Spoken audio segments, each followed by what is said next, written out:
Many of you, I know, are familiar with the Frog and Toad books, reading them yourself or perhaps enjoying the stories with your children or grandchildren. Did you know, though, that a new Frog and Toad story was published over the summer? Here's how it begins. Toad woke up. In his bed was last night's dinner plate, and last night's water glass, and last week's pile of laundry. Drat, Toad said, this room is a mess. Frog opened the door. Wow, said Frog, so this is where all our dishes went. I will clean up later, said Toad. It is time to start work. Toad changed into his work pajamas. He reached under a pillow for his laptop and opened up his email. I have so much work to do, sighed Toad. He set his Zoom background to a picture of his room when it was tidy. There, said Toad. Now I am professional. Okay, so this isn't an official Frog and Toad story as such. Rather, it was written for McSweeney's Daily Humor website. It's entitled Frog and Toad Tentatively Go Outside After Months in Self-Quarantine, and you can blame Bobby Schilling for sharing it with me. Still, when it comes to dealing with the dumpster fire that is the year 2020, from the coronavirus pandemic to an increasingly deranged presidency, not to mention a reckoning with white supremacy and the overarching threat of climate catastrophe, a little laughter where we can find it is a lot better than some of the alternatives. These are certainly interesting times we're living in, and they're challenging for even the most well-adjusted psyche. Let's check in with Frog and Toad to see how they are handling it. Toad and Frog went down to the beach. There are a lot of people here, said Frog. Yes, said Toad, too many. Toad pulled out his tape measure. He counted out the exact distance between their towels and their closest neighbor, a turtle. 63 inches apart is too close by CDC guidelines, said Toad. Frog, please tell that turtle to move away. Frog walked over to the turtle, taking care to keep his space. Turtle, said Frog, you will have to move over a few inches. Why should I? Asked the turtle.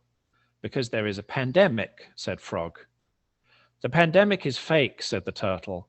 Wearing a mask makes you sick. This is all a hoax caused by 5G and planned by hospital executives. Frog backed away quickly. Let's just go home, said Frog. I am right behind you, agreed Toad. One of the things I've found most frustrating during all of this is the politicization of just about everything. I mean, a global health crisis is bad enough, but no, we've made it worse with arguments over something as simple as wearing a mask. If we'd all done what the actual experts had said back in the spring, instead of arguing about it and trying to exploit it for political gain, we wouldn't now, for example, be going through ridiculous contortions in our school districts. In case you don't have a grade schooler in your household, let me tell you how it's been. First, schools abruptly closed in mid-March. Children were sent home on a Thursday with no idea that they wouldn't be coming back to school on the Friday, so they didn't get to say goodbye to their friends. Since there was no existing plan for the last school quarter to go virtual, and since so many families didn't have the technology to do that anyway, teachers did what they could to keep their students going. But the reality was that very little new content could be taught, and none of the schoolwork counted towards grades anyway. In September, all public schools started their year completely online, which required teachers to figure out an entirely new way to teach and required parents to figure out how to help their children learn in this new way. And that's assuming everyone knows how to use the technology. York County, for some reason, uses Microsoft Teams rather than Zoom. If you're not familiar with it, Teams is just like Zoom, only it was designed by a committee consisting of the Marquis de Sade, Ivan the Terrible, and Voldemort. After trying to get settled into the virtual school routine, now some of the children are coming back to the classroom a couple of days a week. My daughter was back in school Thursday and Friday, the first time since March 12th. And she absolutely loves seeing her friends and talking with her teacher in person. But I realize this has now doubled the amount of work teachers need to do. The children are still at home learning with their parents, or unfortunately by themselves, 3 days a week. So the teachers need to continue to put together virtual resources and other online assignments, but now they have to prepare in-person classes as well. To those of you who are teachers, I salute you. You deserve big pay raises, better classrooms and equipment, and teaching assistants who can run the technology for you. Thank you for helping to get our children and our families through this challenging time. Speaking of time, I believe that Frog and Toad have something to say about that too. Frog looked at Toad's calendar. The April page was on top. Toad, said Frog, do you think it is still April? No, said Toad, I know it is August, but my brain feels stuck in April. Mine too, said Frog. Frog ripped off the April page. Toad, said Frog, I do not understand time anymore. Time means nothing now, said Toad. It is just the thing that happens between snacks. Hands up if you've experienced that strange time dilation where the months seem interminable and every day might as well be called Blur's Day. I'm glad to have had a regular enough schedule that helps me keep track of which day of the week it is, though there have been more than a few occasions when I tried to recall something I did and I was sure it was a week or two ago, but no, it was the day before yesterday. Yes, anxieties are high, patience is thin, and tempers are short, but I think the fact that our sense of time is so messed up points to the fact that this is all too spiritually exhausting. Even if we're doing okay physically, especially now that we're past the ridiculous hoarding and shortages of toilet paper, the apparent endlessness, the lack of meaningful action, the absence of any sort of coordinated plan, the outrage fatigue, it all adds up to a form of moral injury that is going to take some serious soul repair. And then there is, yes, the snacking.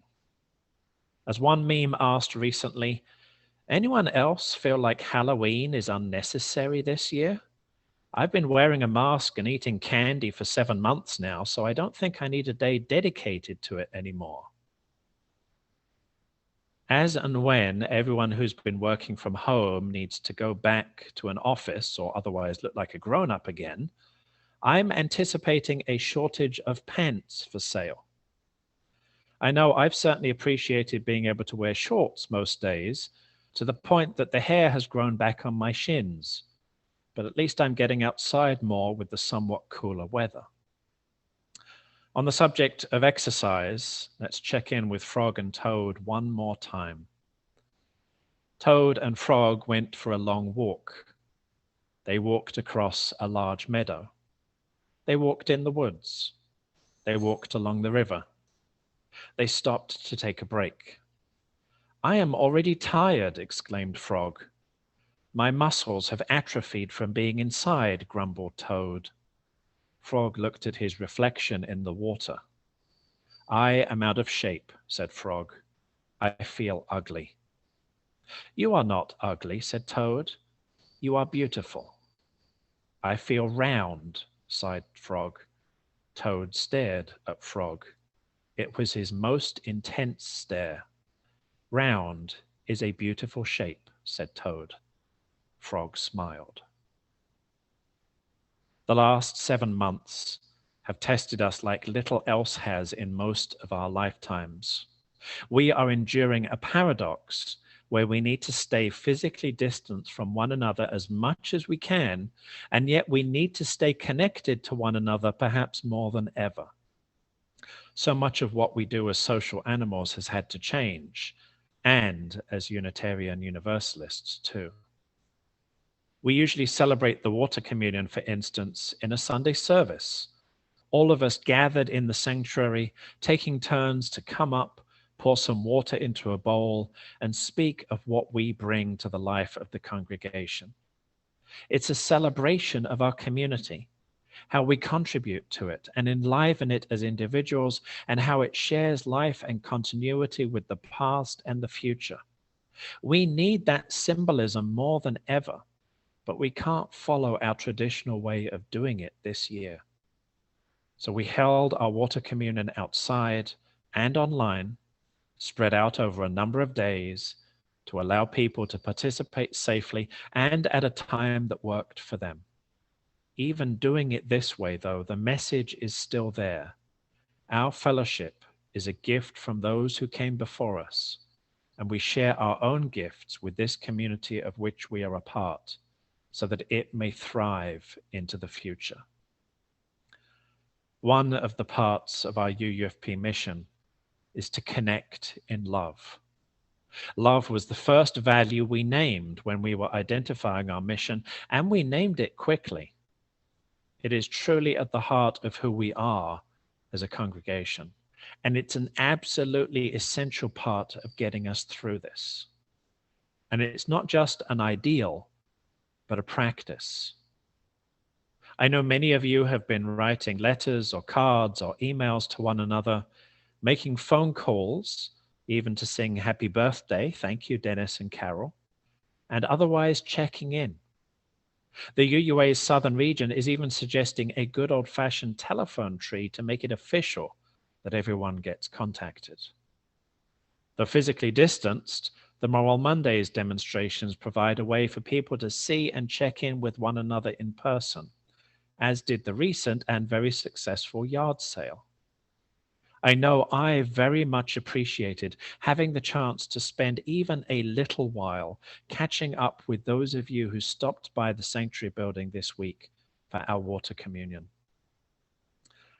The last 7 months have been a challenge for even the best of us. But the good news is that they have also been an invitation to bring our best selves.